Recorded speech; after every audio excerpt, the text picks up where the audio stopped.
میں ملتمس ہوں کم سن قاری قرآن سے وہ تشریف لائیں اور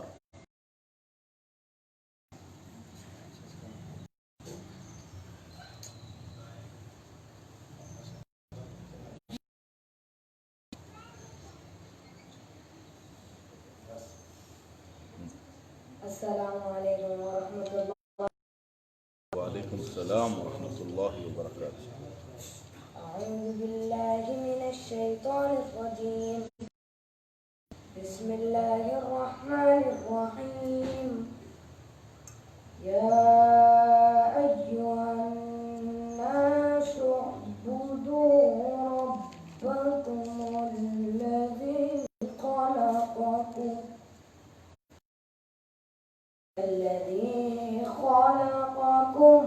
والذین قبلکم لعلکم تتقون.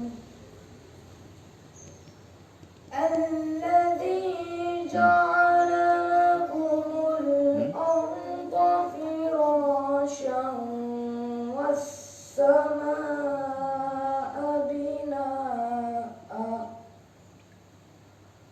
وأنزل من السماء ماء فأخرج به من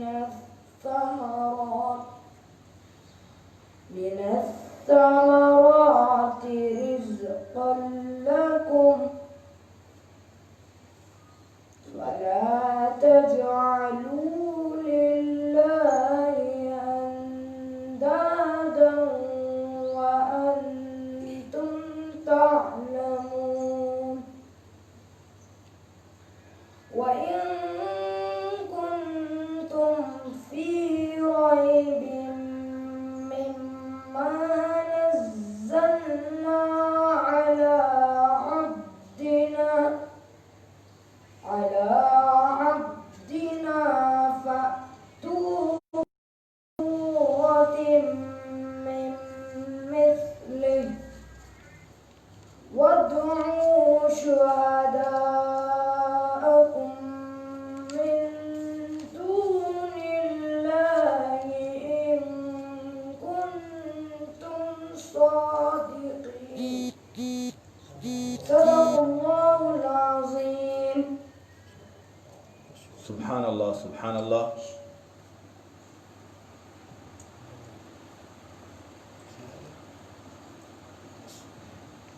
یہ تھے شیخ احمد حسین جو قرأت کلام پاک پیش فرما رہے تھے. اب میں ایک اور کم سن قاری قرآن حبیب محسن بن عبد القادر رفیع سے ملتمس ہوں.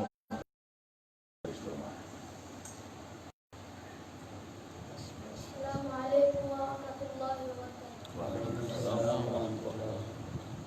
أعوذ بالله من الشيطان الرجيم. بسم الله الرحمن الرحيم. ألف لام ميم. ذلك الكتاب لا ريب فيه هدى للمتقين الذين يؤمنون بالغيب ويقيمون الصلاة ومما رزقناهم ينفقون. سبحان اللہ. والذين يؤمنون بما أنزل إليك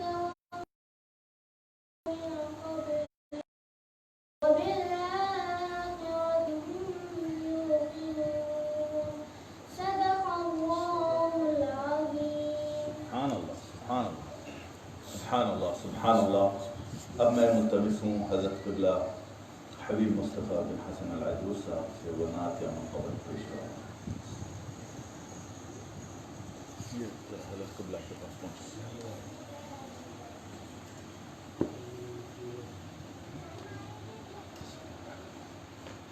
آئندہ سے وہ وائرلیس میں السلام علیکم ورحمۃ اللہ وبرکاتہ۔ یا رسول اللہ تیرا ذکر ہو تو جزا ملے، یا رسول اللہ تیری فکر ہو تو شفا ملے، یا رسول اللہ تیرا نام لوں تو بقا ملے، یا رسول اللہ تجھے تھام لوں تو رب ملے۔ سبحان اللہ، سبحان اللہ، سبحان اللہ۔ یا رسول اللہ تیرا ذکر ہو تو جزا ملے، یا رسول اللہ تیری فکر ہو تو شفا ملے، یا رسول اللہ تیرا نام لوں تو بقا ملے، یا رسول اللہ تجھے تھام لوں تو رب ملے۔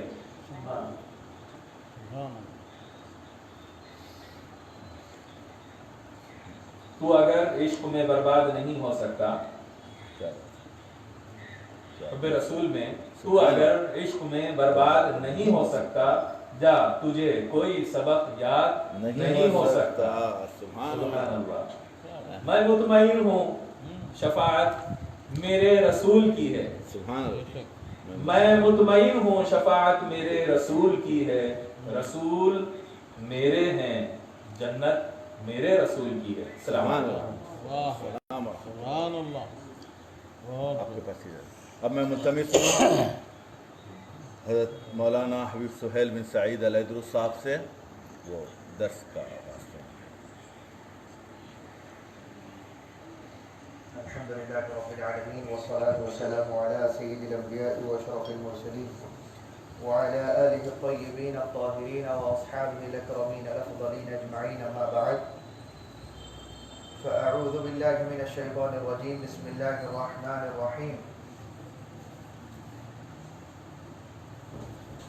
معزز و مکرم حبائب السادات گرامی قدر، معزز حاضرین سامعین و ناظرین کرام، السلام علیکم ورحمۃ اللہ وبرکاتہ۔ وعلیکم السلام ورحمۃ اللہ وبرکاتہ۔ گزشتہ درس ہمارا سنن جمعہ یا جمعہ کی سنتوں کے بارے میں، جمعہ کی سنتوں کے بارے میں چلا تھا۔ آج انشاءاللہ اذان اور اقامت کا بیان شروع کرتے ہیں، جو کہ ہر نماز کے لیے ضروری امر ہے۔ نماز کی جو خارجی سنتیں ہیں، ایک ہوتی ہیں نماز یا خطبے کی یا جمعہ کی اندرونی سنتیں، داخلی سنتیں جس کو کہتے ہیں۔ داخلی سنتیں یعنی کہ آپ کو دوران نماز یا دوران خطبہ کیا چیزیں سنت ہیں، وہ آپ جب شروع کر دیں نماز تو کیا چیزوں کی ضرورت پڑتی ہے اس کا ذکر کر چکے کہ سنت نماز کی سنتیں کیا ہیں، نماز کے اندر کن چیزوں کی ضرورت ہے، کون سی چیزیں نماز کے اندر سنت ہیں، وہ چیزیں داخلی سنتیں کہلاتی ہیں، جس کو آپ نماز کے اندر کرتے ہیں۔ خارجی سنتیں یعنی کہ نماز کے باہر کی سنتیں، یعنی آپ ابھی نماز شروع نہیں کیے لیکن اس سے پہلے بھی چند سنتیں ہوتی ہیں۔ تو نماز کی جو خارجی سنتیں ہیں وہ دو ہیں، اور وہ ہیں اذان اور اقامت۔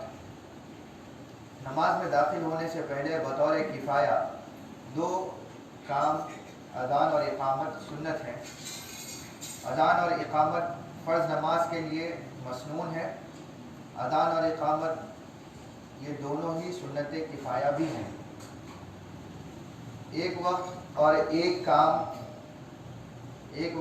مقام پر ایک شخص کے اذان دینے اور اقامت کہنے کے بعد اس جماعت کے دوسرے اشخاص کے لیے اذان دینا اور اقامت کہنا مندوب یعنی ضروری نہیں ہے۔ اسی لیے یہ ہوتا ہے کہ ہم اگر کبھی جلسے وغیرہ چلتے ہیں، کبھی کچھ بیانات چل رہے ہیں، کچھ نشست چل رہی ہے، اذان کی آواز آتی ہے تو لوگ علم نہ ہونے کی وجہ سے لوگ جو ہے جلسوں میں وغیرہ میں یا تو خود میں اپنی خام خیالی کا شکار ہو جاتے ہیں اور برا کہنے لگ جاتے ہیں کہ اتنے بڑے علماء ہیں، فلاں ہیں، اتنا کر رہے ہیں لیکن اذان کا احترام نہیں وغیرہ نہیں۔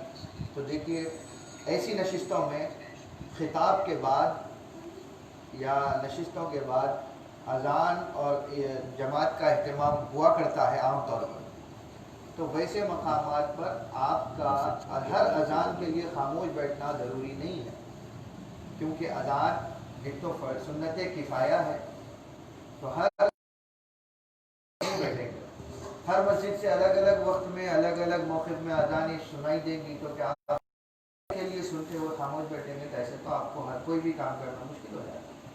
تو آپ اپنے انفرادی عمل میں تو جب مصروف ہوتے ہیں تو کچھ نہیں سوچتے، اذان کی فکر نہیں ہوتی، اذان ہو بھی جاتی ہے اور سنائی نہیں دیتی، اور بالخصوص اجلاس میں خطابات وغیرہ کے وقت میں تو اذانوں کا بڑا خیال رکھتے ہیں، یہ بھی غلط ہے۔ تو اگر ایسے اجلاس میں خطابات کے بعد جماعت کا وقت دیا جائے تو بھی صحیح ہے، یا کسی ایک اذان کے سننے کے لیے احترام اور خاموش بیٹھ گئے تو وہ بھی کافی ہے، اس کے بعد اور اذانوں کے لیے خاموش بیٹھنا لازم نہیں ہے۔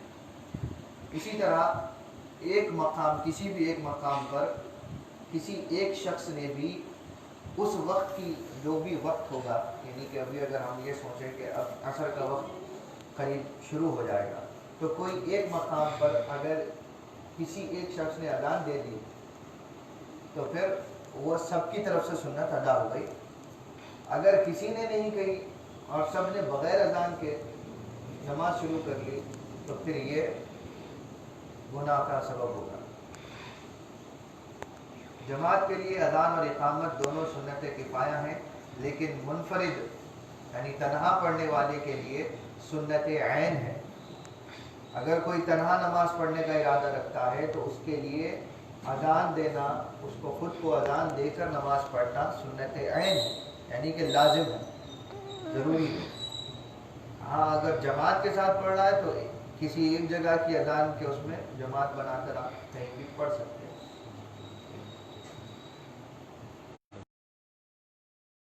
یعنی ایسی سنتیں جس کو سنت کفایہ کہتے ہیں، وہ ایسے کام ہیں جو ہر ایک کے لیے سنت ہیں، مگر کسی ایک کا قول یا عمل دوسروں کے لیے کافی ہو جاتا ہے، اسی لیے اس کو سنت کفایہ کہتے ہیں۔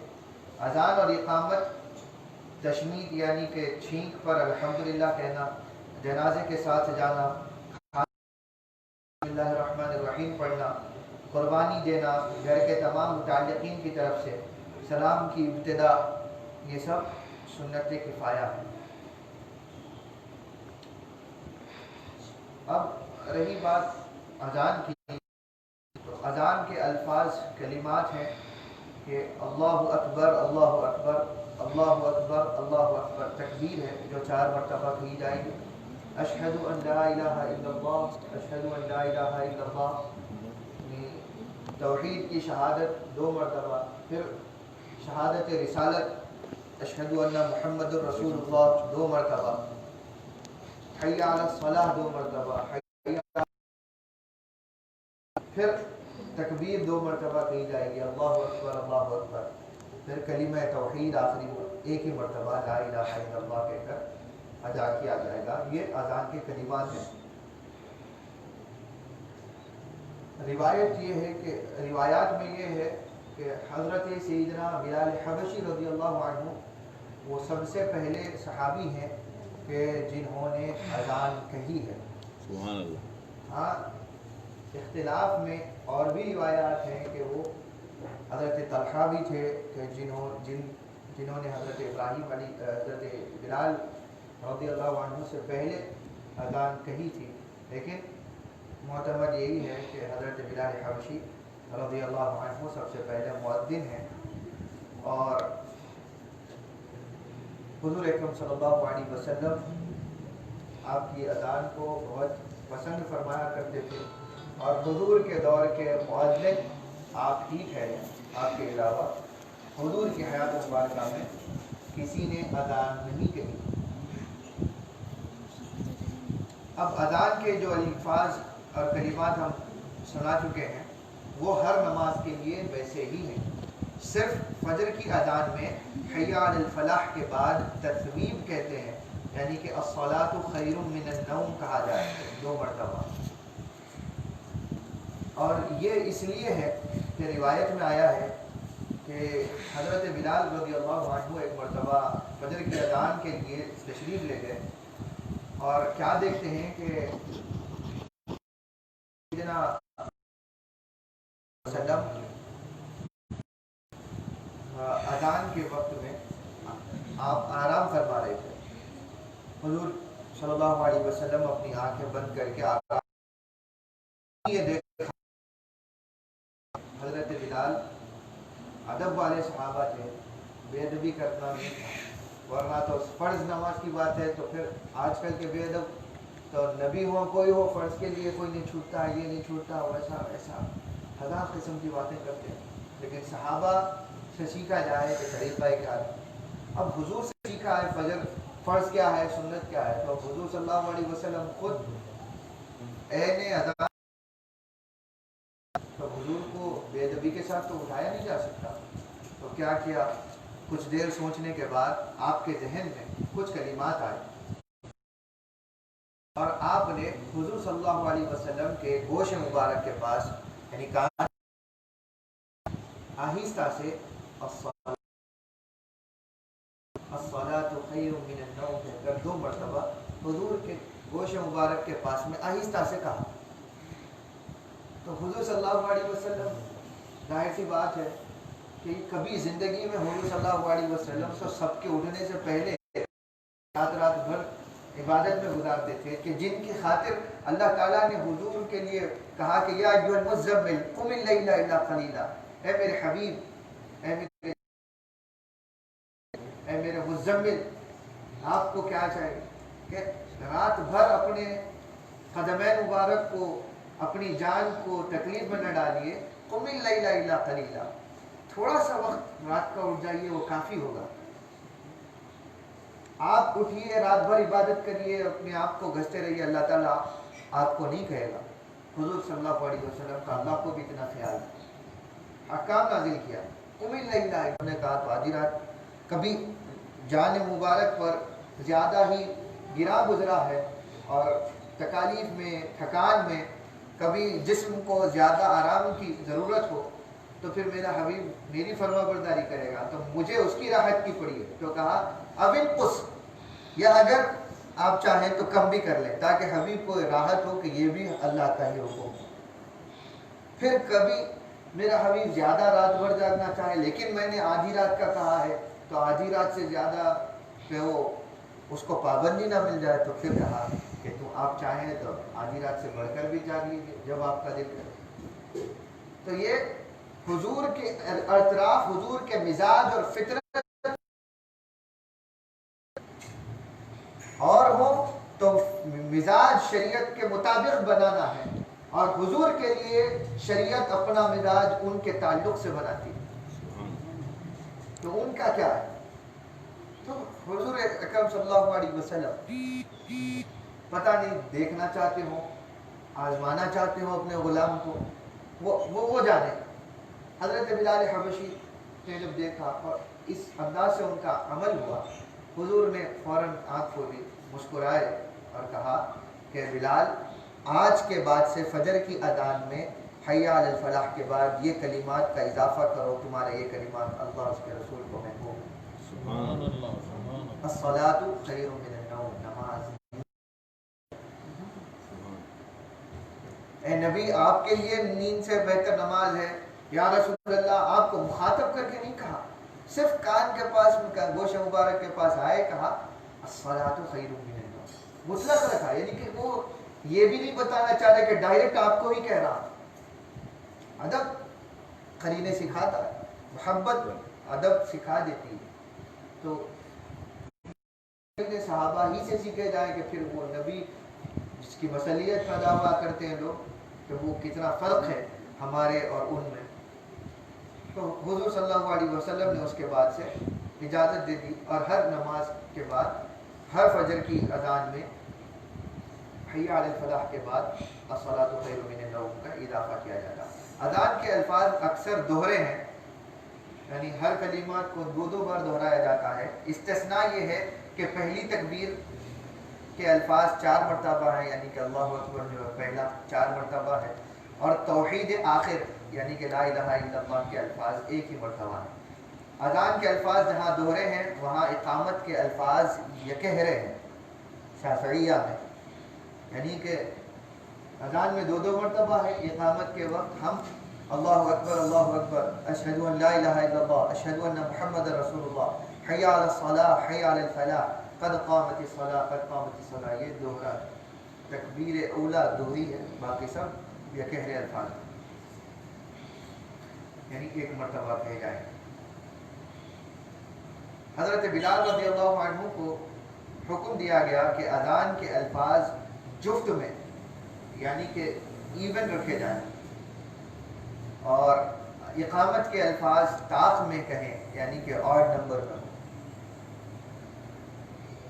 عام طور پر ہر اذان میں تصویب صبح کی اذان میں مسنون ہے، عام طور پہ ہر نماز میں جو کلمات ہیں وہ یکساں ہیں، ایک جیسے ہیں، اور تصویب صرف صبح کی یعنی کہ فجر کی اذان میں سنت ہے۔ ترتیل کہتے ہیں اذان کے ہر ایک کلمے کو ایک آواز میں کہنے کو، سوائے تکبیر کے 2 تکبیروں کو ایک آواز میں کہا جائے گا، اللہ اکبر یہ ایک آواز میں، 4 تکبیریں ایک آواز میں نہیں کہی جائیں گی۔ اور اسی طرح پھر اشہد ان لا الہ الا اللہ اذان میں 2 مرتبہ کہنا ہے تو ایک ہی آواز میں نہیں کہیں گے، ان کو الگ الگ آوازوں میں، اشہد ان لا الہ الا اللہ ایک آواز، پھر اشہد ان لا الہ الا اللہ 2 آواز، اس طریقے کے ساتھ ترتیل کے ساتھ ادا کی جائے گی۔ اسی طرح ترجیع 2 کلمات شہادت کو پکارنے سے پہلے 2 مرتبہ آہستہ کہنے کو کہتے ہیں۔ کلمات جو شہادت ہے اشہد ان لا الہ الا اللہ، آپ اذان اگر دے رہے ہیں تو اللہ اکبر تکبیر کہنے کے بعد اشہد ان لا الہ الا اللہ اذان کہنے سے پہلے آہستہ سے پہلے کہیں گے اشہد ان لا الہ الا اللہ، پھر بآواز بلند دوسروں کو سنائیں گے۔ تو ہر ایک مرتبہ کلمات شہادت کو پہلی بار آہستہ سے کہنے میں یہ کیا ہو جائیں گے، 4 مرتبہ ہو جائے گی شہادت، اس کو ترجیع کہا جاتا ہے۔ اقامت کے الفاظ میں تکرار نہیں ہے اور نہ بلند آواز میں پکارنے کی ضرورت ہے۔ اقامت کے الفاظ کو جلدی ادا کرنا سنت ہے، 2 کلموں کو ایک آواز سے کہا جائے سوائے آخری کلمے کے جو ایک ہی آواز سے کہا جائے گا، یعنی کہ لا الہ الا اللہ جو کہیں گے وہ ایک ہی آواز میں کہیں گے، باقی سب ایک آواز میں ادا کیا جائے گا۔ اس کو ادراج یا اسراع کہتے ہیں، جو جلدی سے ادا کیا جاتا ہے۔ اقامت کا خاص کلمہ قد قامت الصلاۃ ہے، یعنی کہ نماز کے قیام کا وقت آ چکا ہے، یا اور ایک معنی یہ ہو سکتا ہے کہ قریب آ گیا ہے، لیکن بہتر ہے کہ صحیح معنی یہ ہے کہ قریب بلکہ وقت آ چکا ہے۔ اذان اور اقامت ہر فرض نماز خواہ قضا ہو یا اس کے علاوہ نمازوں کے لیے ضروری ہے۔ مثلا سنت نمازیں، نماز جنازہ اور نظر کی ہوئی نماز کے لیے اذان سنت نہیں ہے، نہ ہی فرض ہے۔ ہاں لیکن اگر فرض نماز اگر آپ قضا کر رہے ہیں تو اس کے لیے بھی اذان سنت ہے، اور اسی طرح اگر آپ فرض نماز ادا کر رہے ہیں تو اس میں تو سنت کفایہ ہے، ایک کوئی کسی نے دے دی ہے تو کافی ہے، نہیں دی ہے تو آپ کو دے کر پڑھنا لازم ہے۔ اور اگر فرض نماز کے لیے میں سے کسی ایک پر اکتفا کرنا ہو وقت کی تنگی کی وجہ سے تو اذان پر اکتفا کرنا اولا ہے، بہتر ہے، یعنی وقت کم ہے اور اذان یا اقامت میں سے کوئی ایک چیز پر آپ اکتفا کرنا چاہتے ہیں تو آپ کو اذان دینا زیادہ بہتر ہے تاکہ اقامت پر آپ یہ سمجھیں کہ وقت نہیں ہے تو اقامت دے کر نماز شروع کر لیں گے، تو ویسا نہیں ہے، بلکہ اذان دینی چاہیے، اقامت چھوڑ سکتے ہیں۔ صبح کے لیے صرف شرط یہ ہو کہ وقت اتنا کم ہو، ورنہ اگر وقت ہو تو آپ اذان اور اقامت دونوں کہیں گے۔ صبح کے لیے 2 اذانیں سنت ہیں، ایک فجر سے پہلے اور دوسری فجر کے بعد، یہ سنت ہے، لازم نہیں۔ اگر کسی ایک پر اختصار کرنا مقصود ہو تو فجر کے بعد کی اذان بہتر ہے، یعنی کہ فجر کا وقت شروع ہونے سے پہلے ایک اذان سنت ہے، فجر کا وقت شروع ہونے کے بعد ایک اذان سنت ہے. جو فجر کا وقت شروع ہونے سے پہلے کہی جاتی ہے وہ نیند سے بیدار کرنے کے لیے کہی جاتی تھی, اور فجر کے وقت شروع ہونے کے بعد جو کہی جاتی ہے وہ نماز کے لیے بلانے کے لیے کہی جاتی ہے. اور یہ سنت تھی حضور اکرم صلی اللہ علیہ وسلم کے دور میں, اور آج بھی یہ سنت ہی ہے شافعیہ میں. جمعہ کے لیے بھی 2 اذانیں مسنون ہیں. ایک وہ اذان جو خطبے سے پہلے ایک جو وقت شروع ہونے کے بعد کہی جاتی ہے نماز کو بلانے کے لیے. دوسری وہ اذان جو خطیب کے ممبر پر بیٹھنے کے بعد ممبر کے روبرو کہی جاتی ہے. سلسلہ وار چند فرض نمازیں جمع ہو جائیں تو پہلی والی نماز کے لیے اذان سنت ہے, جیسا کہ بہت سی قضا نمازیں اور حالت سفر میں 2 نمازیں جمع کی. تو اس کے لیے یعنی اب آپ حالت سفر میں ہیں تو اس کا تو بیان آگے آئے گا کہ 2 نمازیں اگر آپ جمع کر رہے ہیں تو پہلی نماز جو پڑھ رہے ہیں اس کے لیے اذان کہی جائے گی, دوسری کے لیے اذان ضروری نہیں ہوگی. اور اسی طرح 2 فرض نمازیں مزدلفہ میں جس طریقے کے ساتھ میں جمع ہوتی ہیں 2 نمازیں, تو اس وقت میں بھی آپ پہلی والی اذان کو زیادہ اس کی طرف آپ ترجیح دیں گے, وہ ترجیح زیادہ تر والی ہوگی نہ کہ دوسری نماز. اور اسی طرح اگر قضا نمازیں یکساں 2 ہوں یا فرض کے ساتھ کوئی اور قضا نماز ہو تو جو آپ فرض نماز کے لیے ادا کہہ رہے ہیں وہ کافی ہو جائے گی, پھر قضا کے لیے الگ سے ادا دینے کی ضرورت نہیں ہوگی. اسی طرح 2 قضا نمازیں پڑھ رہے ہیں تو پہلی جو نماز پڑھ رہے ہیں اس کے لیے نیت کریں گے کہ اذان ہے, نہ کہ دوسری نماز کے لیے.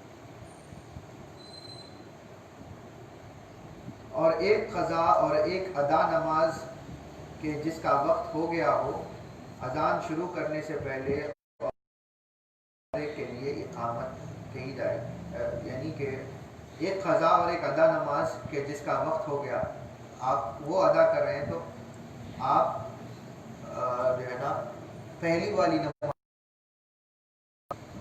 اذان شروع کرنے سے پہلے ان نمازوں میں سے ہر ایک جو بھی آپ نماز جمع کریں گے, چاہے اذان آپ ایک کہہ رہے ہیں لیکن ہر نماز کے لیے اقامت ضروری ہوگی. فرض نماز اگر پڑھ رہے ہیں تو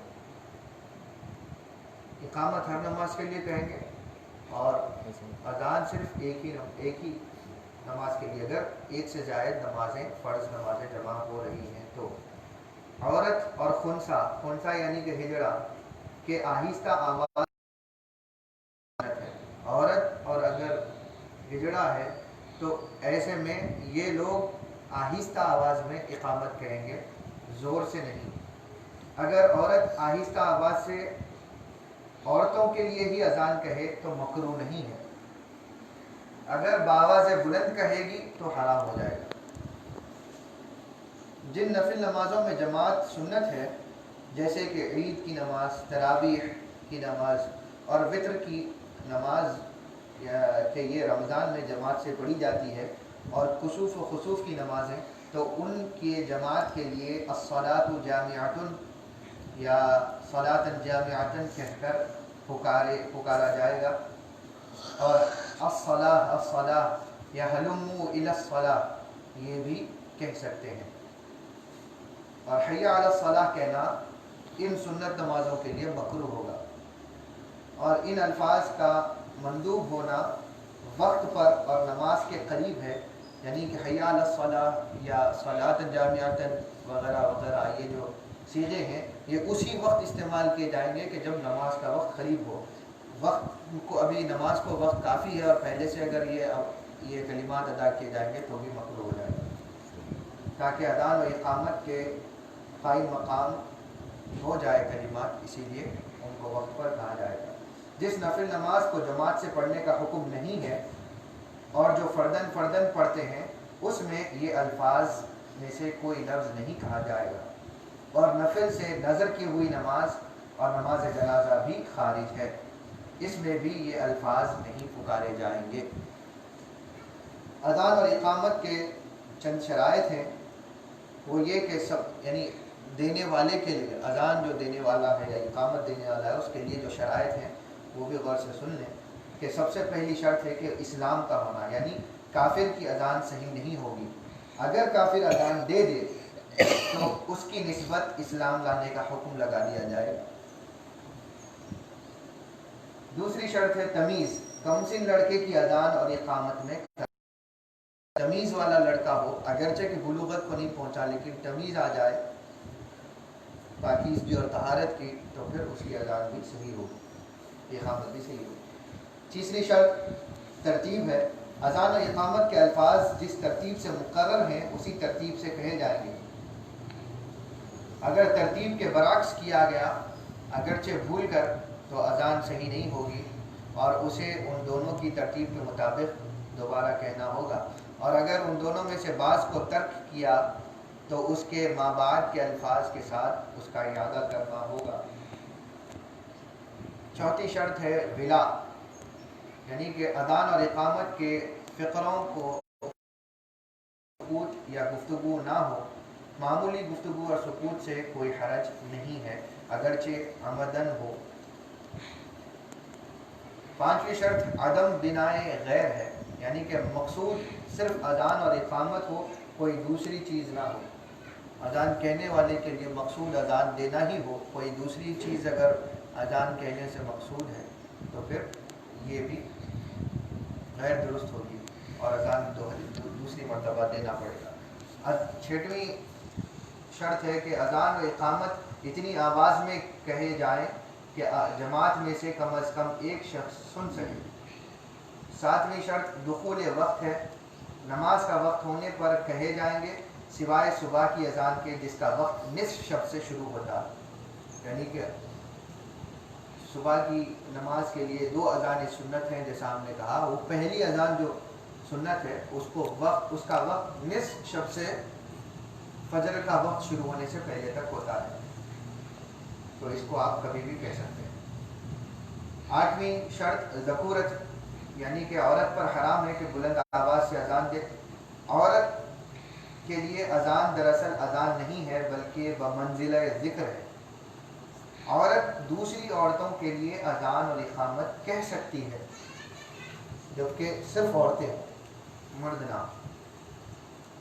تو ان شرائط کو ذہن نشین رکھیں اذان دینے کے لیے، اور سب سے بہتر ہے کہ اذان ہر کوئی سیکھے کہ اس کے اذان دینے والا شرمندگی کا شکار نہیں ہے، نہ اس کے اندر کوئی کمتری ہے، بلکہ اذان دینے والے کے لیے حضور اکرم صلی اللہ علیہ وسلم نے کہا کہ حضور کا فرمان ہے قیامت کے دن مؤذنین جو ہوں گے ان کی گردنیں سب کی گردنوں سے اوپر ہوں، لمبی اونچی گردنوں کے ساتھ اٹھائے۔ اس کا مطلب یہ نہیں ہے کہ آپ یہ سمجھنے بیٹھے، آج کل کے ذہن تو زیادہ ہی اس بارے میں سوچتے ہیں کہ آؤٹ آف فگر ہو جائے گا، یعنی کہ کچھ عجیب دکھیں گے، ایسا نہیں۔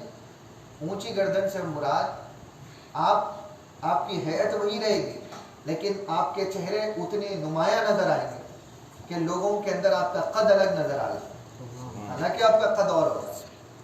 تو یہ مؤذنین کے لیے حضور اکرم صلی اللہ علیہ وسلم کا فرمان ہے۔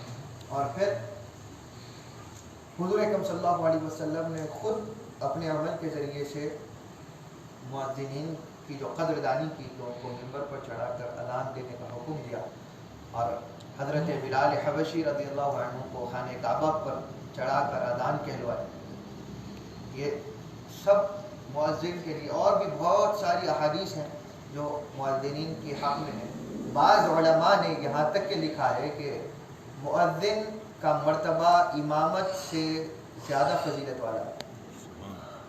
تو اگرچہ کے تھوڑا سا اختلاف بھی ہے لیکن ایک قول یہ بھی ہے۔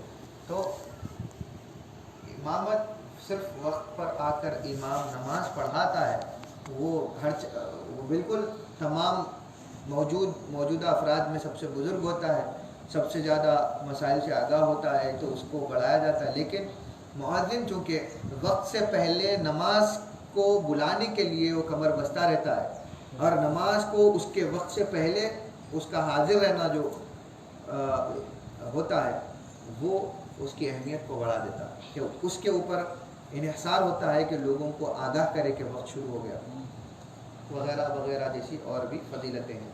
اب اذان کی کچھ سنتیں ہیں وہ جو ہم انشاءاللہ آئندہ درس میں شامل کریں گے، اذان اور اقامت کی سنتیں۔ اگر کوئی آج کے درس کے متعلق سوال ہو تو آپ کر سکتے ہیں۔ حضرت عورت اقامت جب کہے گی تو ہر نماز کے لیے کہنا؟ ہر نماز کے لیے کہہ سکتی ہے، بشرط ہے کہ کوئی ایسا شخص نہ ہو جو اقامت یا تمیز والا یا شرائط موجود نہ ہوں کہ اگر کسی گھر میں اگر نماز پڑھی جا رہی ہے تو مرد امامت کر رہا ہو اور بچوں میں کوئی ایسا نہ ہو کہ جس کے پاس تمیز ہو یا کوئی ہو ہی نہ، تو ایسے میں عورت اقامت کہہ سکتی ہے۔ اسی طرح کوئی کسی بھی مقام پہ اگر صرف عورتوں کی جماعت ہو رہی ہے تو عورت اقامت ہر فرض نماز کے لیے کہہ سکتی ہے، بشرطے کہ اس کی آواز اغیار تک نہ پہنچے۔ اگر میاں بیوی نماز پڑھ رہے ہیں تو ایسی صورت میں میاں کو اگر اقامت کر رہا ہے یا عورت کو اقامت کرنا چاہیے؟ عورت اقامت کہہ سکتی ہے۔ اور امام کہہ سکتا ہے، لیکن اگر عورت موجود ہے تو اس کو اقامت کا ثواب مل سکتا ہے، تو اقامت اور امامت دونوں کا ثواب مرد لینے سے بہتر ہے کہ تھوڑا سا بانٹ لیں۔ مرد اور عورت ہے تو امام مرد بیٹھنا، عورت کی امامت مرد کے لیے صحیح نہیں ہے۔ یہ ہم پچھلے دروس میں اس پر بہت بحث کرے ہیں، اگر آپ چاہیں تو وہ بھی دیکھیں۔ اسی طرح ہجڑے کی امامت بھی معتبر نہیں ہے، خنثی جس کو کہتے ہیں۔ ہجڑا اگر اس کے اندر دو طریقے کے ہوتے ہیں، اور ایسا ہجڑا کہ جس کی ہیئت میں مردانگی کا غلبہ آپ کو موجود نہ ہو، آپ نہ پائیں، تو پھر ایسے کی امامت ہرگز درست نہیں۔ اگر کوئی ایسا ہجڑا ہو کہ جس کے اندر تھوڑا سا مردانگی کی صفات نمایاں ہو تو وہ عورتوں کی امامت کر سکتا، مرد کی تو کوئی نہیں۔ لیکن اس کے اندر وہ صفات نمایاں نہ ہو، پہچاننا مشکل ہو، تو عورت امامت کر سکتی ہے، اس کی امامت قابل قبول نہیں ہوگی وغیرہ۔ اور درس سے آج کے درس کے سوال کیا رہا تھا کہ عصر کی نماز کسی کی قضا ہو جائے اور وہ ایسی وقت میں پہنچے کہ مغرب کی اذان ہو رہی ہے، تو ایسی صورت میں مغرب کی فرض نماز ادا کرنا چاہیے یا قضا عصر کی پہلے پڑھ کے؟ اگر ایسے وقت میں پہنچا کہ نماز مغرب کی ہو رہی ہے اور اس حال میں کہ عصر نہیں پڑی تھی اور قضا ہو گئی، چونکہ وقت شروع ہو گیا تو قضا ہو گئی، تو وہ قضا میں پہل کر سکتا ہے، بشرطے کہ جماعت چھوٹنے کا خدشہ نہ ہو۔ ابھی نماز اذان ہو رہی ہے تو ایسی صورت میں کیا شافعیہ میں قضا نمازوں کے لیے کوئی وقت کی قید نہیں ہے، ممنوع اوقات میں بھی قضا نماز پڑھی جا سکتی ہے، لیکن اگر کوئی احتیاطی طور پر اگر نماز کے بعد پڑھنا چاہے پڑھ سکتا ہے، لیکن پڑھی جانے اور نہ پڑھی جانے کے تعلق سے کہا جائے گا تو پڑھ سکتا ہے، کیونکہ ہمارے یہاں شافعیہ کے یہاں خاص طور پر قضا نمازیں ادا کرنے کا کوئی وقت کی قید نہیں، وہ کسی بھی وقت ادا کر سکتا ہے۔ اور رہی بات شافعیہ میں 2 رکعت سنت نماز مغرب کی فرض سے پہلے بھی سنت ہے، جو بہت سارے لوگوں کو ناواقفیت کی وجہ سے لوگ غلط سمجھ جاتے ہیں۔ احناف کے یہاں یا عام طور پر یہاں پر اگر کوئی پڑھنے لگ جاتا ہے تو مغرب سے پہلے کون سا، یعنی کہ وہ ان کے پاس میں چونکہ حرام اوقات ہے اور نہ وہ دوسروں کے مسائل سے واقف ہیں، تو اس طریقے کی ہو جاتی ہے۔ تو ہمارے پاس شافعیہ میں اگر 2 رکعت سنت کا وقت ہو تو آپ پہلے قضا پڑھ لے سکتے ہیں، اذان کے بعد سنت کا وقفہ ہو تو اس دوران میں آپ سنت نماز کو قضا نماز پڑھ سکتے ہیں۔ اگر کوئی شخص یعنی رکوع سے اٹھتے وقت بجائے سمع اللہ لمن حمدہ کہ اللہ اکبر کہہ لے تو کیا سجدے سہو کرنا چاہیے؟ یہ فرائض میں سے نہیں ہے، کیونکہ ہمارے ہاں جو واجبات کو ترک کرنا سجدہ سہو کو لازم کرتا ہے، تو ایسا کہہ دینے سے سجدہ سہو تو لازم نہیں آتا، لیکن فوراً کلمہ کو بدل لینا کافی ہو جائے گا. اس کو بدل الغلط کہتے ہیں. بچوں کے لیے مختصر اگر سجدے سہو کا طریقہ بتا دیں. وہ آگے انشاءاللہ اچھا تفصیلاً آئے گا، کیونکہ اذان اقامت سجدے سہو کے تعلق سے کب کر سکیں گے ہم، وہ بھی انشاءاللہ وہ ہوگا تو بیان کر دیں گے. اور کیسے کہا جائے گا، کیسے کیا جائے گا، انشاءاللہ وہ بھی بیان ہو رہا ہے. کیونکہ ابھی اذان اور اقامت کا بیان ہے، یہ اس کی سنتوں کا بیان اذان اور اقامت کی آئندہ درس میں. اس کے بعد میں ہم جماعت کا بیان کریں گے، تاکہ اقامت کے بعد فوری جماعت ہی ہوتی ہے، تو وہ ایک ترتیب. پھر اس میں انشاءاللہ جماعت کے بیان کے ساتھ ہی شہو کا بیان اگر آ جائے تو دیکھتے ہیں، ترتیب کے ساتھ میں چلتے ہیں. اگر فرض نماز کے لیے، ہر نماز کے لیے اگر کوئی انفرادی طور پہ پڑھ رہا ہے لیکن اسے اذان کی آواز سنائی دے رہی ہے، تو ایسی صورت میں بھی کیا اذان دینا چاہیے؟ اگر اذان کی آواز سنائی دے رہی ہے تو کافی ہو جائے گا. اگر وہ دے دے پھر بھی دینا چاہتا ہے تو اس کے لیے بہتر. لازم نہیں ہوگی کیونکہ اس کفایہ سنت ادا ہو گئی. لیکن انفرادی طور پر پڑھ رہا ہے تو اس کے لیے کیا اقامت ضروری ہے؟ ہاں، اقامت تو ضروری ہوگی. اذان اور اقامت فرض ہے. سنت میں کون سی سنت ہے؟ ذہن میں رکھیں. یہ سنت کفایہ ہے. اکیلے پڑھنے والے کے اوپر تو سنت عین ہو جاتا ہے، اور وہ کوئی اقامت کہہ کر آپ جماعت آپ کی نماز شروع کر سکتے ہیں. ہر سنت نماز کے لیے یا واجب نماز کے لیے یا نفل نماز کے لیے اقامت نہیں، صرف فرض نماز کے لیے ہی اقامت ہوتی ہے. آپ چاہے کوئی سنت نماز پڑھیں، یہ گزر چکا ہے. جی، اگر پھر بھی آپ مزید معلومات کے صرف اقامت اور اذان بھی فرض نماز کے لیے ہی کہی جاتی ہے، سنت نمازوں کے لیے اذان اور اقامت نہیں کہی جاتی ہے.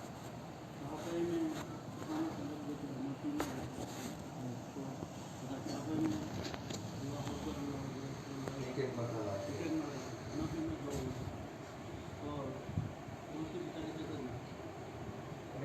اگر آپ شافعی ہیں تو شافعی طرز پر ہی آپ اقامت دیں گے. ہمارے یہاں پر اور حضور صلی اللہ علیہ وسلم نے حضرت بلال حبشی رضی اللہ عنہ کو بھی یہی حکم دیا کہ اذان جفت میں اور اقامت جو ہے طاق عدد میں کہی جائے گی.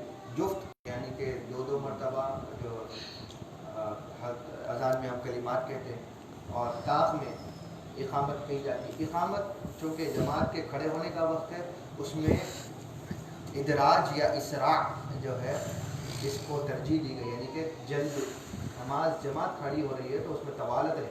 اب احناف کے پاس ان کا اپنا موقف ہے، ہم ہماری روایت کے حساب سے چلیں گے.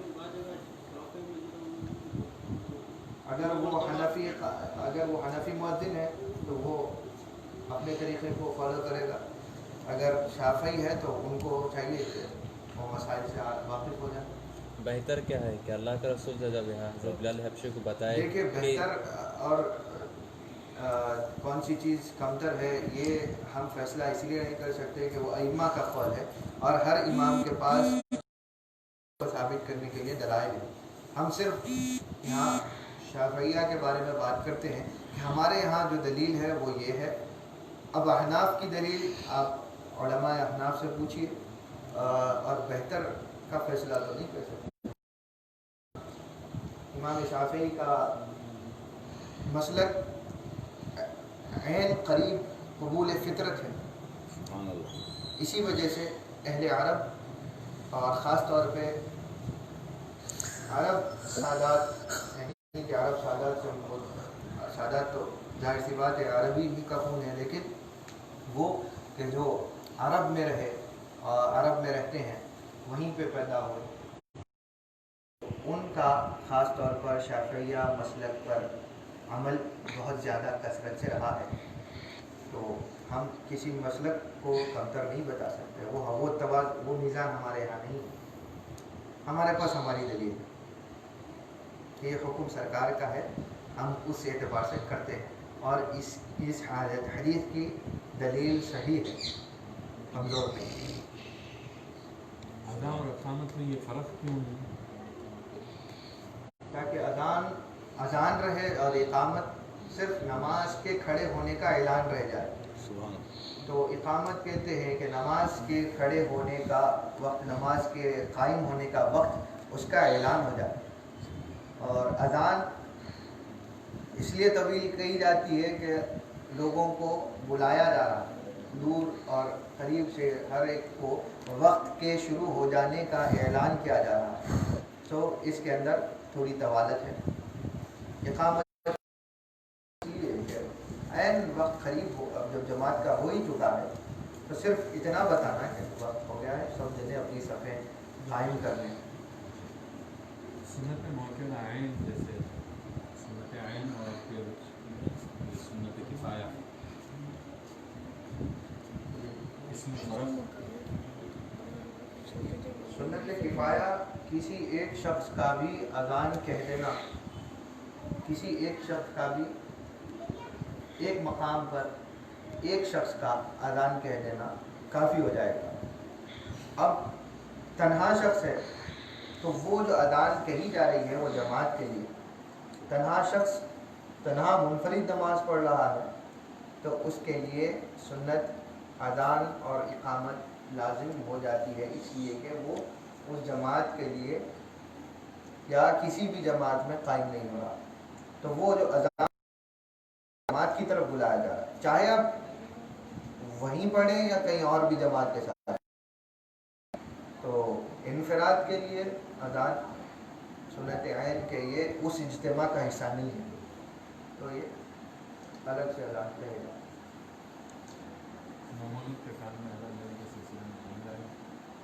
یہ انشاءاللہ سنتوں کے بیان میں ہم ذکر کریں گے. مغرب کی نماز اذان ہونے کے بعد میں سنت میں نہیں، مغرب کی اذان یا وقت شروع ہو جانے کے بعد آپ سنت نماز قبل پڑھ سکتے ہیں. قبل 2 سنتیں، بعد 2 سنتیں، یہ دونوں رواتب ہیں. قبل مغرب کی نیت سے پڑھیں. عرب میں پڑھتے حدیث شریف ہر 2 اب یہاں پہ کوئی اگر اس کو ادا کر رہا ہے تو اس کو سیدھے اہل حدیث پڑھتا ہے. ہاں، یا تو اہل حدیث کہیں گے یا تو پھر لائن نہیں ہے تو سیدھا جھگڑے پر آ جائیں گے. خیر وہ سنت نمازوں کا بیان ہے، انشاءاللہ ہم وہ سنت نمازوں کے ہی بیان میں کر لیں گے. تو یہاں پر تو ہر قسم پر جھگڑے ہیں اور ہر کوئی دین کا ایسا معاملہ ہے کہ یہ بہت زیادہ المیہ ہے. افسوس ہے کہ دین ایک ایسا میدان ہے کہ جس میں ہر کوئی بات کرتا ہے، چاہے وہ بنڈی ڈھکلنے والا ہو، فٹ پاتھ پہ بیٹھنے والا ہو، چاہے وہ بھاجی ترکاری بیچنے والا ہو، دکانیں سنبھالنے والا ہو، چاہے وہ خیاط ہو یا بہت بڑا کاروباری شخص ہو یا رئیس ہو یا کوئی ہو، ہر کوئی بات کرتا. اور دنیاوی معاملات میں ایسا ہے کہ جس کا جو میدان ہے وہ اتنی بات کرتا. تو بھائی دین کا بھی معاملہ دینداروں پر چھوڑ دیا جائے، جتنا معلوم نہ ہو اس کو معلوم کر لیا جائے تو بہتر ہے. تو ہر کوئی عالم بنتا ہے ہمارے یہاں. جو اس لائن میں ہے مسلمان تو ہے، اس کو اجتہاد ہونا ضروری ہے. جتنے میں وہ بات کرے، جو بات معلوم ہے اس کے بارے میں بات کرنا اور جھگڑا کرنا اور اپنی بات کو صحیح گرداننا جب تک کہ آپ اس کی تفصیل تک نہ پہنچے یہ غلط ہو جاتا ہے. فیصلے قائم کرتے ہیں. اگر کوئی عالم ہو اور عالم ہی کہے تو اس کو تو پلٹ کر کہتے ہیں کہ آپ غلط کہہ رہے ہیں. تو پھر یہ تو بہت بڑی بدماشی کیا ہے، یہ تو صرف اپنا اپنا انداز ہو گیا. یہ تو کہ دین کو ہر کوئی اپنے اعتبار سے ہی سمجھنا چاہتا ہے.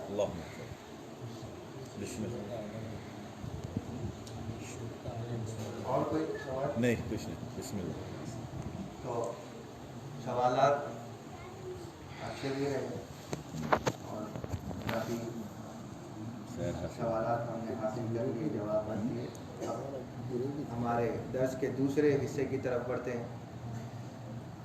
سیدنا الامام حبیب عبداللہ بن ابو بکر العیدروس رضی اللہ عنہ ونفعنا به کی کتاب کبریت الاحمر کا درس ہم حقیقت توحید عند الصوفیہ کا بیان کر رہے تھے، اور اس کے اس سطر تک پہنچے تھے کہ آپ فرماتے ہیں وقال العلماء باللہ وجمیع المشائخ الصوفیہ، علماء باللہ نے، جو عالم باللہ ہیں انہوں نے، اور تمام مشائخین. اب جمیع المشائخ سے یہاں پر جب جہاں کہیں آپ یا کوئی اور علماء اگر جمیع المشائخ کا لفظ استعمال کرتے ہیں عبارتوں میں، تو اس سے آپ یہ کہیں کہ ارے فلاں تو نہیں کہتے تھے، فلاں نہیں کہتے تھے، تو یہ کیسا لکھ دیا کہ تمام نے ایسا کہا. تو یہاں تمام سے مراد اجماع ہوتا ہے کہ اکثریت مشائخین کی یہی کہتی ہے. اب اس میں سے انفرادی اگر کوئی الگ کہتے ہیں مشائخین کرام میں سے تو وہ اور بات ہوگی، لیکن سلاسل کا اجماع اتفاق اس عبارت پر ہے. بولنے کا مقصد کہ یہ ہے کہ التوحید الذي انفرد به العلماء بالله هو افراد القدم والنفي الحدوث والخروج عن الاوطان وقطع المحاب وترك ما علم او جهل. کہ کہتے ہیں کہ توحید علماء باللہ کے پاس میں یہ ہے کہ سب نے اس بات پر سب کا موقف رہا ہے کہ اللہ تعالیٰ یکتا ہے اور تنہا ہے اپنے ہمیشگی کے تعلق سے، اس کی قدم کے تعلق سے. وہ ایسا ایٹرنل ہے، وہ ایسا ہمیشگی والا ہے کہ نہ اس کی ابتدا کو کوئی پہنچ سکتا ہے، نہ اس کی انتہا کو کوئی پہنچ سکتا ہے. وہ جب سے ہے تب وہ جو سب سے پہلے اس نے جس شے کو بھی پیدا کیا وہ شے بھی اس اولیت کو نہیں پہنچ سکتی جو اولیت میں وہ ہے. سبحان اللہ. وہ اس زمانے سے ہے کہ جب جو شے پیدا ہوئی تب سے اس کو پتا ہے کہ میں پیدا ہوئی. جو شے جب پیدا کی گئی، جو سب سے پہلی شے، وہ حضور اکرم صلی اللہ علیہ وسلم کا نور. حضور صلی اللہ علیہ وسلم کا نور جب پیدا کیا گیا تو اس وقت میں حضور جب ولادت پذیر ہوئے یا حضور کے نور کو تخلیق دیا گیا تب سے حضور کو پتا ہے کہ میں ہوں. اس سے پہلے اللہ کب سے ہے کہ حضور نے کبھی نہیں بیان کرا. تو وہ جو اولیت ہے، جو سب سے پہلا ہونا، جیسا پہلا کوئی نہیں. جہاں پہ لفظ پہلا بھی استعمال اسی لیے نہیں کیا جا سکتا کہ جب کوئی عدد ہی نہیں تھا جب وہ تھا. سبحان اللہ. یہ اللہ تعالیٰ کی ذات گران. وہ عدد اور معدودات سے بھی پہلے ہے، عدد بھی بعد میں آیا.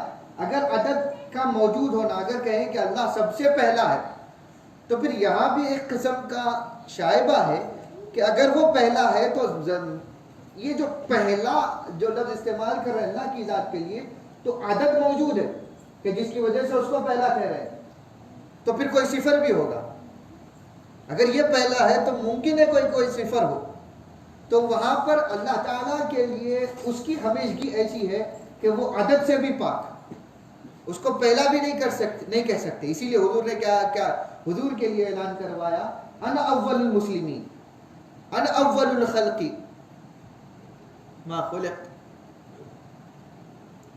میں پہلا مسلمان ہوں، میں پہلی مخلوق ہوں.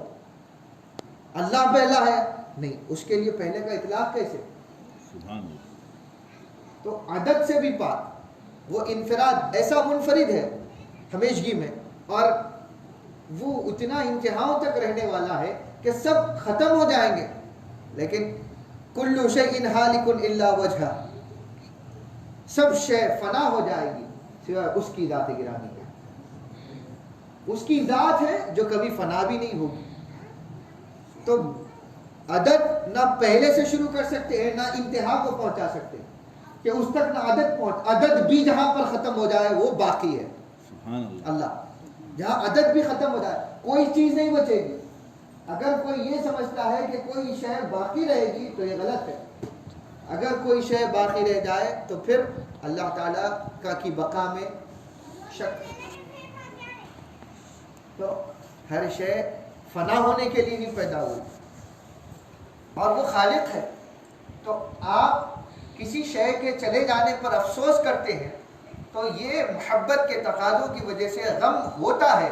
لیکن اللہ پر یہ جملے کسنا کہ اللہ نے ہمارے ساتھ غلط کیا، تو اللہ تعالیٰ نے تمہیں پہلے ہی کہا تھا کہ وہ خالق نے پیدا ہی تمہیں اس عارضی مدت کے لیے کیا ہے. ہر چاہے تمہارے والدین تھے، تمہارے احبہ اقارب تھے، تمہاری اولادیں تھیں یا تم ہو، ہر شے ایک مدت مقررہ تک رہنے والے، ہمیشہ کوئی نہیں رہنے والا. تو خاص طور پر یہ جملہ آ گیا تو اس بات کی طرف کہ اس وبا کے چلتے خصوصاً اور اس کے علاوہ بھی بہت سارے خاندان ایسے بھی ہیں کہ جو تقدیر کے شکار ہوئے اور اللہ تعالیٰ نے ان کی تقدیر میں ویسا ہی لکھا کہ یا تو ان کے والدین نہیں تھے جو یا پیدا ہوتے ہی والدین کا انتقال ہو گیا، یا کچھ عرصے میں انتقال ہو گیا کہ ابھی وہ سنبھلے بھی نہیں تھے، یا ان کے گھر میں کوئی اگر گھر کو سنبھالنے والا تھا تو ایک ہی مرد تھا اور اس کا انتقال ہو گیا تو سب عورتیں رہ گئیں اور وہ بھی بیمار ہیں اور طرح طرح کی تکالیف ہیں، یا نوجوان اولاد کا انتقال ہو گیا جو ان کا سہارا تھے، وغیرہ وغیرہ جیسی ہمہ قسم کی تکالیف ہیں. اس کے چلتے عام مسلمان یہ طبیعت کا شکار ہو کر اور وساوس شیطانیہ کا شکار ہو کر کہتا ہے کہ اللہ ہمارے ساتھ ایسا نہیں کرنا تھا. ہوتا ہے یہ بات بجا ان کی تکلیف میں سے نہیں گزر رہے تو شاید ہم ان کی تکلیف کو نہیں پہچانتے. لیکن ایک بات ذہن نشین رکھیے کہ حضور اکرم صلی اللہ علیہ وسلم کا فرمان ہے کہ جب کبھی تمہیں اپنے غم زیادہ لگے اور تم اپنے غم کو بہت زیادہ دیکھو، اس کے بوجھ میں گرفتار پاؤ اپنے آپ کو، تو میرے غم کو اور میرے گھرانے کے غم کو یاد کر لینا، تمہارے غم کم دکھیں گے. حضور صلی اللہ علیہ وسلم کی ولادت سے 6 ماہ پہلے آپ کے والد ماجد کا وصال ہو جاتا ہے. حضور اکرم صلی اللہ علیہ وسلم ولادت پاتے ہی دائی حلیمہ کے سپرد کر دیے جاتے. چند سال بعد جو ہی اپنی والدہ کے پاس لوٹتے ہیں، ابھی اپنی والدہ سے مانوس ہی ہو رہے تھے کہ والدہ ماجدہ کا ایسی جگہ پر وصال ہوتا ہے کہ جہاں پر سوائے رسول اللہ کے اور حضرت ام ایمن کے، ان جو حضرت سیدہ آمنہ کی خادمہ تھی، ان کے علاوہ کوئی نہیں تھا. وہاں پتھریلی وادی میں پہاڑی پر آپ کی والدہ کو سخت بخار آتا ہے، بخار میں تھوڑی سی عدالت میں وہیں وصال فرما جاتی. حضور 6 سال کے صاحبزادے اور 6 سال کا بچہ اپنی والدہ کو پتھریلی زمین کو کس طریقے کے ساتھ کھودا گیا ہوگا، وہ چشم تصور میں لے جائیے اس کو کہ گئے والد کی قبر مبارک کی زیارت کے لیے تھے جو یثرب کے قریب میں تھی. حضرت عبداللہ رضی اللہ عنہ ان کی زیارت کے لیے گئے تھے، والد کی زیارت کر کے لوٹ رہے ہیں کہ والدہ ایسی جگہ پر وصال فرما جا رہی ہے کہ چین سے وہ خود حضور اکرم صلی اللہ علیہ وسلم دفنا نہیں سک رہے. حضرت ام ایمن ایک عورت ہے، کس قدر کھوج سکی ہوں گی، حضور اپنے معصوم ہاتھوں سے کس طرح دفنائے ہوں گے والدہ، اور وہ آخری لمحات دیکھ رہے کہ حضور کو خواہش نہ چاہیے ہوگی کہ مجھے میری والدہ بڑا ہوتا ہوا دیکھتی، تاج نبوت میرے سر پر جس طرح رکھا جائے گا، رسالت کا اعلان ہوگا وہ دیکھتی، میرا نکاح ان کی نگرانی میں ہوتا، میری اولادیں ان کی گود میں کھیلتی، کہ حضور کو خواہش نہ تھی ہوگی. اللہ تعالیٰ کو وہی پسند ہے. حضور صلی اللہ علیہ وسلم پر وہ سخت گھڑی، وہاں سے کچھ رکے بھی نہیں، رکنے کی جگہ بھی نہیں. ام ایمن کے ساتھ میں حضرت عبد المطلب اپنے دادا کے پاس مکہ واپس آتے ہیں. کہ چین سے رک کر تھوڑا رو بھی نہیں سکے. پھر دادا کے پاس میں کچھ تربیت اور کچھ ان کی صحبت پا ہی رہے تھے کہ دادا کا 2 سال میں وصال ہو گیا. حضرت عبد المطلب حضور کی عمر مبارک 8 سال. تو یکے بعد دیگرے سب انتقال فرما گئے. جب حضور بڑے ہوتے گئے، اب چچا کی شفقتوں میں حضرت ابو طالب رضی اللہ عنہ کی شفقتیں ساتھ رہیں، بڑے ہوئے. چچی جان کی حضرت فاطمہ بنت اسد کی جو ہے شفقتیں رہی. تھوڑا سا اپنے آپ کو مانوس پایا. وہاں سے ابھی عمر مبارک کچھ پہنچی کہ آپ کا نکاح کا وقت آیا. نکاح ہو گیا. نکاح ہونے کے بعد میں وہ زوجہ کہ جس نے ہر لمحات میں حضور اکرم صلی اللہ علیہ وسلم کا ساتھ دیا، جو حضور کو ان سے زیادہ بہتر سپورٹ حضور کی زندگی میں کسی سے نہیں ملا جتنا حضرت خدیجہ نے دیا. پھر وہ زمانہ آتا ہے کہ جس سے حضور کو محبت ہوئی اس شے کو بھی پھر لے لیا گیا. ان کا انتقال ہونا تھا کہ آپ کے شفیق چچا ابو طالب، ان کا انتقال ہو جانا. بیٹے اللہ تعالیٰ نے نوازے، ایک کے بعد ایک صاحبزادوں کا انتقال کر جانا. حضور صلی اللہ علیہ وسلم کے پھر چچا حضرت حمزہ کا شہید ہو جانا. ایک سے بڑھ کر ایک جانثار حضور کے صحابہ کا حضور کی نظروں کے سامنے چلا جانا. اپنی صاحبزادیوں کے اوپر ظلم ہونا، ستم ہونا، اپنے نوازوں کو زندہ درگور کا اپنی آنکھوں کے سامنے انتقال ہوتا ہوا دیکھنا اور ان کو تدفین کرنا. بے پناہ حضور کے اوپر مظالم ہوئے، لیکن حضور صلی اللہ علیہ وسلم نے اللہ پر توکل اور اللہ پر اپنے اعتماد اور عقیدے کو نہیں چھوڑا. اب آپ یہاں پر یہ مت کہیے کہ وہ رسول تھے اور ہم نہیں ہیں.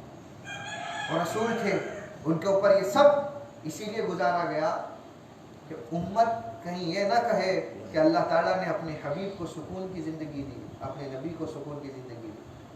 یا کل کو حضور کی امت یہ نہ کہے کہ حضور تو آرام سے، حضور یہ تکلیفیں دیکھے نہیں لیکن ہم کو کہے گئے کہ تکلیفیں برداشت کرو. اس کے لیے حضور پر تکلیفیں ڈالی گئی کہ کل کو امت اپنے نبی کی طرف مراجعت کرے کہ ہاں ہمارے حضور میرے نبی پر بھی ایسے تکالیف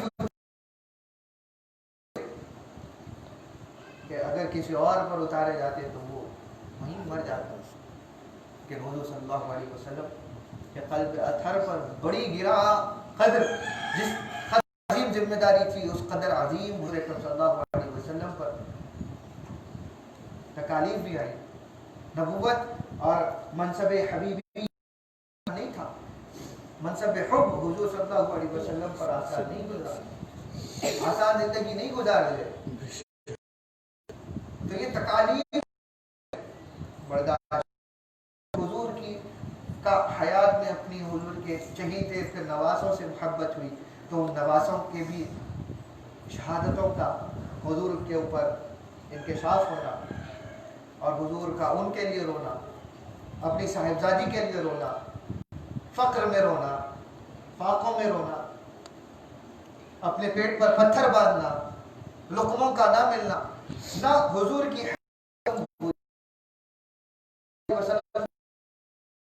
حضور صلی اللہ علیہ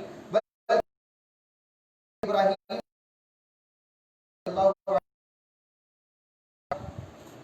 تدفین فرما گئے تو ایک صحابی نے حضور کو دیکھا، حضور کے آنکھوں سے حضور کی چشمان تو اس کو یعنی کہ رسول ہو کر آپ بھی کیا دنیاوی نقصان پر ہوتے ہیں. انہوں نے کہا یا رسول اللہ صلی اللہ علیہ وسلم نے ارشاد فرمایا کہ ہاں میں اللہ میرا گواہ ہے کہ میں اللہ سے شکوے پر نہیں رو رہا بلکہ اس محبت کہ جو مجھے اللہ تعالیٰ نے بحیثیت والد مجھے اپنے بیٹے سے عطا کی. سینہ پیٹنا، زرکوبی کرنا اسلام میں حرام ہے اور میں نہیں کرتا، نہ میں اس کی اجازت دیتا. ہاں لیکن دل کا غم پھر بھی غم ہوتا کہا کہ میں اس میں رو رہا ہوں اور میں شکر ہوں، راضی ہوں جو کچھ اللہ نے میرے لیے لکھا. تو ایسی تو پھر اس کے بعد میں پھر کون سی شکایت رہ گئی؟ ٹھیک ہے آج نہیں مرتے تو کل تو مرنا ہی تھا، پھر کل کوئی اور بات ہو جائے. تو جو جیسا ہے اس کو ویسا تسلیم کیجیے. تو اللہ تعالی ہمیشہ باقی رہے گا. نفی الحدوث، اللہ جو ہے حدث سے، اللہ تعالیٰ کسی بھی قسم کی ضرر سے، نقصان سے پاک، اس کو کوئی نقصان نہیں پہنچ سکتا. والخروج عن الاوطان، اور ایک جگہ سے دوسری جگہ جانے میں، ایک وطن سے دوسرے وطن جانے سے پاک، وہ منفرد، اس کا کوئی وطن ہی نہیں، وہ بلا وطن ہو کر بھی ہر جگہ موجود. وطن کی ضرورت انسان کو ہے، انسان کا ہر قسم کا وطن ہے. وہ رہنے کا، ظاہری طور پر جسامت کا، رہائش کا وطن ہے. اس کے دلوں کا بھی وطن ہے. اس کا دل کسی شے پر منجمد ہوتا ہے، کوئی چیزوں پر اس کا دل اٹکا ہوا ہوتا ہے. اس کا دل جس خواہش میں پڑا ہے وہ دل کا وہ وطن بن جاتا ہے. اس وطن سے دل کو نکال کر دوسری طرف لے جانا، یہ ایک وطن سے دوسرے وطن کی ہجرت قلبی ہے. جس طرح ہجرت بدنی ہے، ہجرت قلبی ہے، روح کا متعلق ہو جانا اشیاء سے، یہ ارواح کی قید ہے اور اس کی رہائش ہے. روح کا دنیا سے نکل کر اپنے مالک کی طرف لوٹنا، یہ ارواح کی ہجرت ہے. اور اللہ تعالیٰ اسی کے لیے تو فرماتا ہے ارجعی الی ربک، کہ روح جو ہجرت کر کے کسی اور ملک میں جا بسی ہے، جو اس دنیا میں جا بسی ہے، ارجعی الی ربک، اپنے آپ کو اس دنیا کی لذات سے نکال اور اپنے رب کی طرف آ جا. نگاہوں کی ہجرت ہے، لذات کی ہجرت ہے، ذائقوں کی ہجرت ہے، سماعتوں کی ہجرت ہے. جو برا سننے کی طرف آمادہ ہے، ارے ارجعی، تم اپنے رب کی طرف، فروا الی اللہ، تم اس سماعت کی طرف جاؤ جو اللہ کی طرف لے جائے، جو اللہ کی طرف بلائے. کون سی دنیاوی چیزوں کی طرف آپ متوجہ ہو رہے ہیں کہ جو آپ کو اللہ سے دور کر دے؟ دنیاوی چیز سے مراد ہر وہ شے کہ جو آپ کو اللہ سے اگر دور کر رہی ہے تو سماعت حقیقت میں آپ کی ہلاکت ہے. وہ کلمات جو آپ زبان سے ادا کر رہے ہیں، ان کلمات کی ہجرت ہے، زبانوں کی ہجرت ہے، دماغوں کی، افکار کی ہجرت ہے، اعضاء کی، ہر قسم کی جوارح کی ہجرت ہے. تو وہ تمام ہجرت سے اللہ پاک، لیکن آپ کو ضرورت ہے وہ قطع المحاب، اور ہر محبت والی چیزوں سے قطع تعلق کرنے کی اللہ کو کوئی حاجت نہیں. وہ پاک، منفرد، اس کا تعلق ایسا نہیں ہے کہ جس کو کاٹنے کی ضرورت پڑے. لیکن انسان کو وہ ہر محبت کی شے میں گرفتار، ہر شے میں منہمک، منصرف اور دھسا ہوا ہے. اس کو ضرورت ہے وترک ما علم و جہل، اور جو کچھ جانتا ہے اور جو کچھ نہیں جانتا اس کو چھوڑنے کی بھی اس کو ضرورت نہیں، کیونکہ وہ ہر شے جانتا ہے اور اس کے لیے کوئی چیز جہل نہیں ہے، کوئی چیز علم جیسی نہیں، کیونکہ علم خود اس کا، اس کے لیے کوئی چیز حاصل کرنے کی نہیں، علم کوئی اس کو ادا ہونے کی ضرورت نہیں، کیونکہ وہ کبھی جاہل ہے ہی نہیں. وہ اتنا انسان کو ضرورت ہے کہ وہ جو جس چیز سے جاہل ہے اس کو سیکھے، اس میں سے جو جانتا ہے اس جاننے والی چیزوں میں سے بھی کوئی چیزیں اچھی ہیں، کوئی چیزیں بری ہیں، تو جو بری ہیں ان کو چھوڑ کر اچھی چیزوں کی طرف پلٹے. یہ اس انسان کو ضرورت ہے. وَأَن يَكُونَ الْحَقَّ مَكَانَ الْكُلِّ، اور انسان یہ چیز جان لے کہ حق اور ذات حق ساری چیزوں کا مکان کل ہے، یعنی مجموعی مکان، centre point of the universe, universal existence. وہ ایک ایسی ذات ہے کہ حقیقت میں وہ کامل الکمال اور اکمل الصفات اور پھر جامع الجوامع، وہیں سے سب چیزوں کی ابتدا، اسی پر سب چیزوں کی انتہا. اس کو چھوڑ کر جس کی وہ انسان اللہ سے دور ہوا. ماں باپ سے محبت اس قدر کہ جب وہ چلے جائیں تو اللہ سے شکوہ کرے کہ یہ اللہ نے ہم سے غلط موقع پر چھین لیا یا اللہ نے غلط کیا؟ اللہ کا فیصلہ تم کیا جانو؟ وہ رب ہی تو ہے جس نے تمہیں یہ ماں باپ دیے تھے، وہ اللہ ہی تو ہے جس نے وہ محبت تمہارے اندر ڈالی کہ تم اس سے محبت کرو، اپنی اولاد سے محبت کرو۔ وہ اولاد بھی تو اسی نے دی ہے، وہ نعمت بھی تو اسی نے دی ہے، تب تو نہیں کہا تھا۔ اور جب اللہ نے کہہ دیا ہے کہ جو کچھ دیا ہے، پھر تمہارے لیے اس میں آزمائشیں ہیں کہ اللہ تعالیٰ نے جو کچھ پیدا کیا وہ تمہارے لیے آزمائے کہ اللہ تعالیٰ تمہیں آزمائے گا، اولاد کے ذریعے سے، مال کے ذریعے سے، زینت دنیا کے ذریعے سے، ماں باپ کے ذریعے سے، رشتہ داروں کے ذریعے سے، دنیاوی محبتوں کے ذریعے سے، مال و متاع کے ذریعے سے۔ پھر یہ آزمائشیں جب آ گئی تو تب ختم، جب تک آزمائشیں نہ آئے تب تک بڑی بات ہے۔ تو پھر کون سی آپ کی اللہ تعالیٰ کے لیے سپردگی ہے؟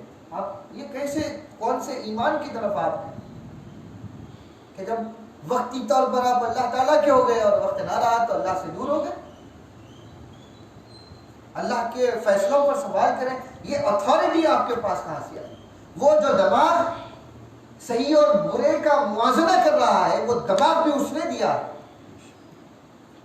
اور دینے والے پر سوال۔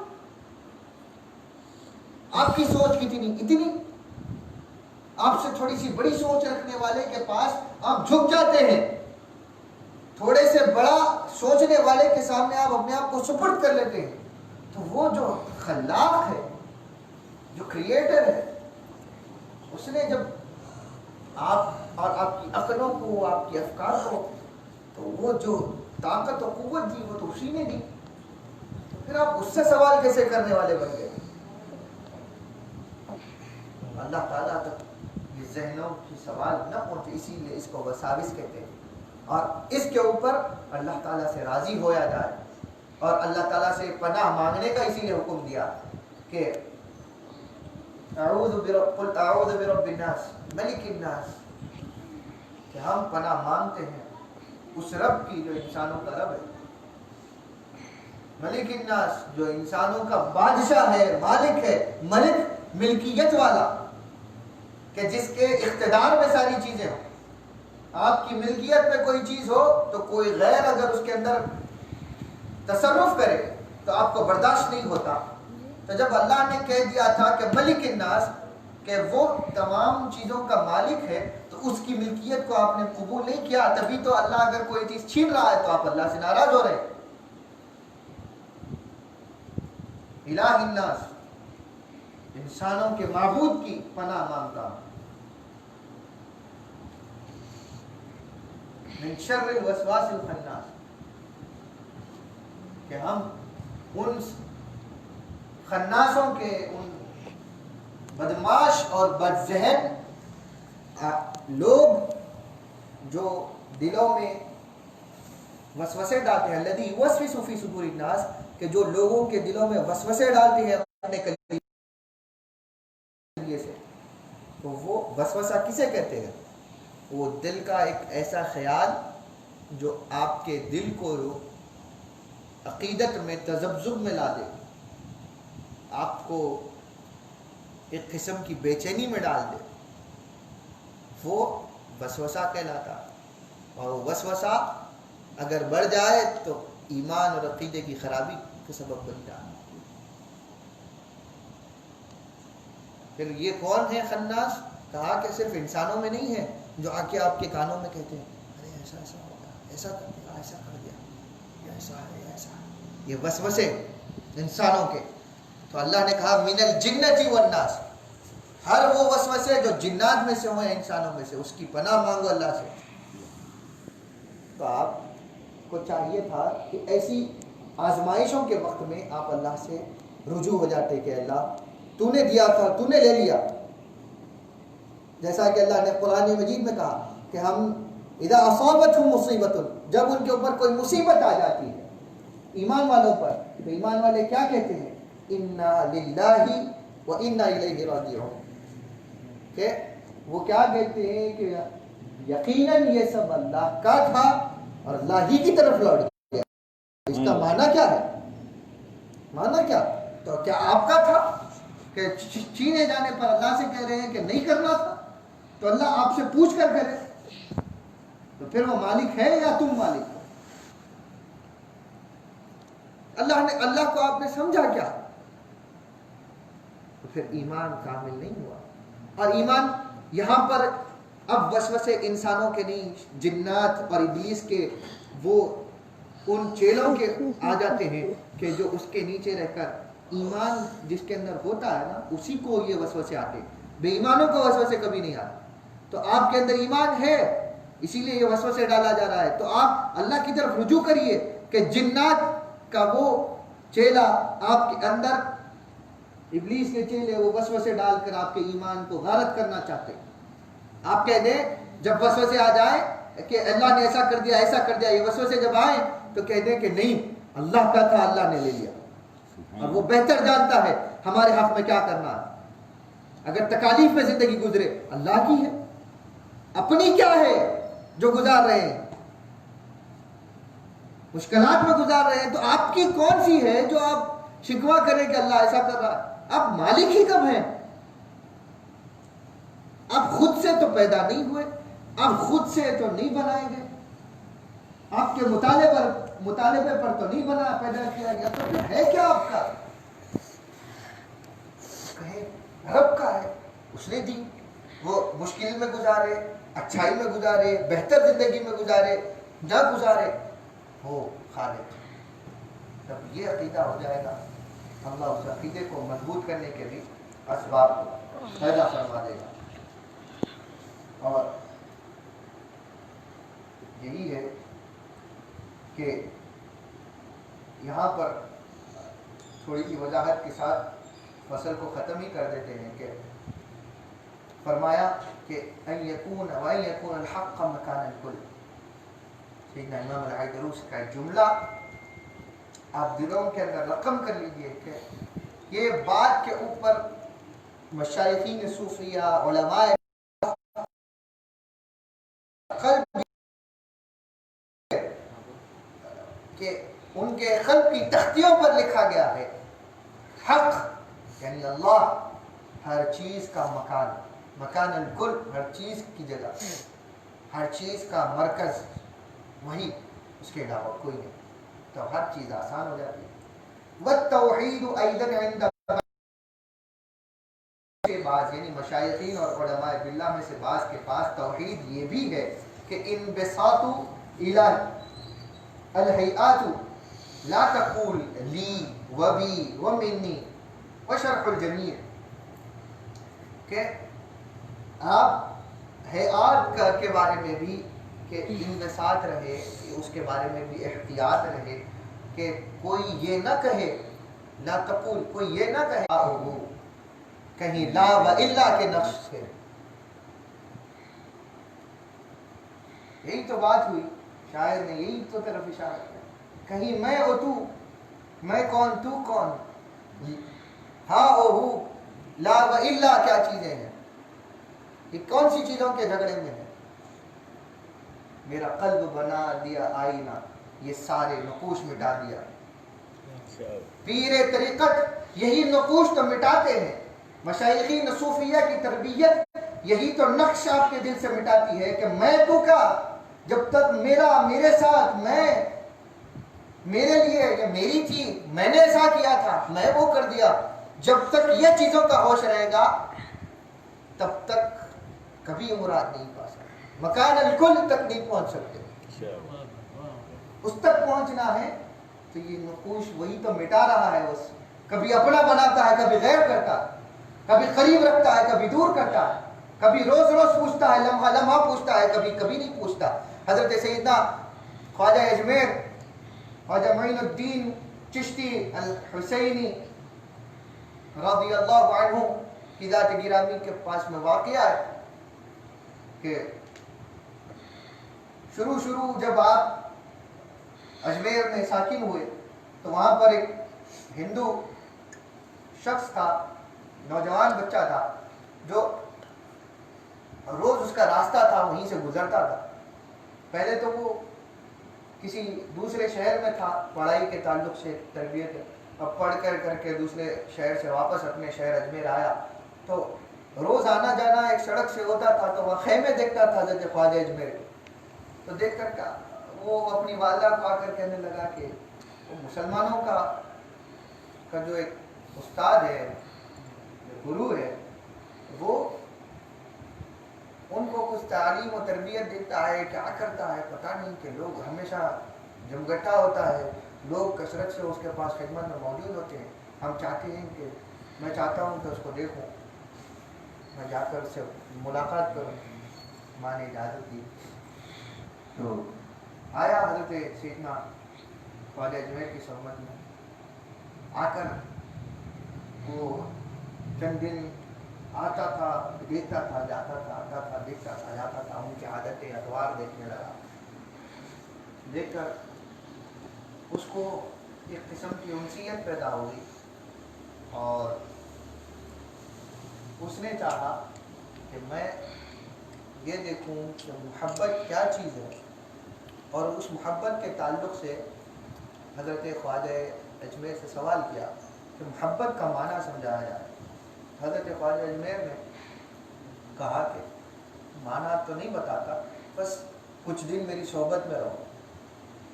صحبت میں رہا, صبح شام اپنے ساتھ دستر پہ کھلاتے تھے, اپنے لقمے دیتے تھے, اپنے ساتھ بٹھاتے تھے مجالس میں وغیرہ میں. قلب اس کا پلٹنے لگا, متاثر ہوا اور کچھ دن کی صحبت کے بعد کہا کہ جاؤ, اتنے مہینے سے تم میرے ساتھ رہے, اب جاؤ تمہاری چھٹی ہے, چند دن جا کر اب گھر میں رہو, اور جب تک فلاں مدت نہ ہو جائے تب تک واپس نہیں آنا. اور یہ حکم ہے. ٹھیک ہے, اس کو احساس ابھی نہیں ہوا تھا محبت کا, نکل گیا. جیسے ہی والدہ کے پاس گیا, گھر گیا اپنے, وہاں گیا, کھانے کا وقت آیا, کھانے بیٹھا, اندر سے بھوک لگی ہے لیکن کھایا نہیں جا رہا.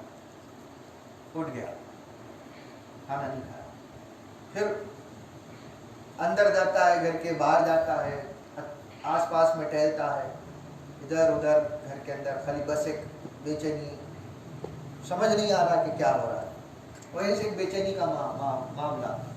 تو اس کے بعد پھر دوسرے پہر کا وقت آیا, کھانے کے لیے بیٹھا, پھر کھانا نہیں کھایا جا رہا. ماں پریشان ہو کے بولنے لگی کہ بیٹے کیا ہوا؟ والدہ سے کہنے لگا معلوم نہیں کیا ہے, بس کھانا کھایا نہیں جا رہا, کوئی قسم کی بے چینی ہے. دوسرا دن ہوا نہیں کھایا, تیسرا دن نہیں کھایا. بے چینی میں کہنے لگا کہ مجھے حضرت مسلمانوں کے جو استاد ہیں, مرشد ہیں, وہ خواجہ اجمیر سے, مجھے ان سے ملنے کی بے چینی لگی ہوئی ہے, اس وجہ سے مجھے کھانا کھایا نہیں جا رہا. آپ کے لیے مجھے تو منع کر دیا ہے آنے سے, وہ مدت پوری ہونے تک. اب وہ کمزور ہو رہا ہے دن بدن, اور بے چینی ایسی ہے کہ کمزوری کا تو کوئی فکر نہیں, لیکن بے چینی اس کو ایسی ستا رہی ہے کہ وہ ملاقات کے لیے متمنی رہ رہا اور اس میں اندر سے کھایا جا رہا. تو والدہ سے کہا کہ آپ گزارش کر دیں. تو والدہ گئی گزارش کرنے کے لیے کہ بے چین ہے, کھانا بھی نہیں کھایا جا رہا, آپ اگر اجازت دیں تو وہ آئے گا آپ کی خدمت میں, اور اس کے بعد میں وہ لڑ جائے گا. تو کہا کہ نہیں, اس سے کہہ دو کہ وقت پورا ہونے تک نہیں آ سکتا. ٹھیک, جا کر ویسے ہی کہہ دیا. بچہ دن بدن نحیف کمزور ہوتا چلا گیا. اس کے بعد چند دن گزرے, بڑی مشکل سے خود کو روک سکا, واپس بھاگتا ہوا حضرت خواجہ اجمیر کے پاس پہنچا. مجلس درس چل رہی ہے, باب الداخلے پر کھڑا ہو کر کچھ کہہ رہا نہیں ہے, آ کر دور سے حضرت خواجہ اجمیر کے چہرے کو دیکھ رہا ہے. خواجہ اجمیر کی نظر اس کے اوپر پڑی, وہ وہاں دروازے میں کھڑے ہو کر رو رہا ہے, وہ یہاں پر کھڑے ہو کر یہاں پر بیٹھے ہوئے رو رہے ہیں. وہ دونوں کے رونے کا حال دیکھ کر مجمع سارا رو رہا. جب کافی دیر کے رونے کے بعد اس کو بلا کر اپنے سینے سے لگا, اور اظہار و خطار جب رونے کا معاملہ چلا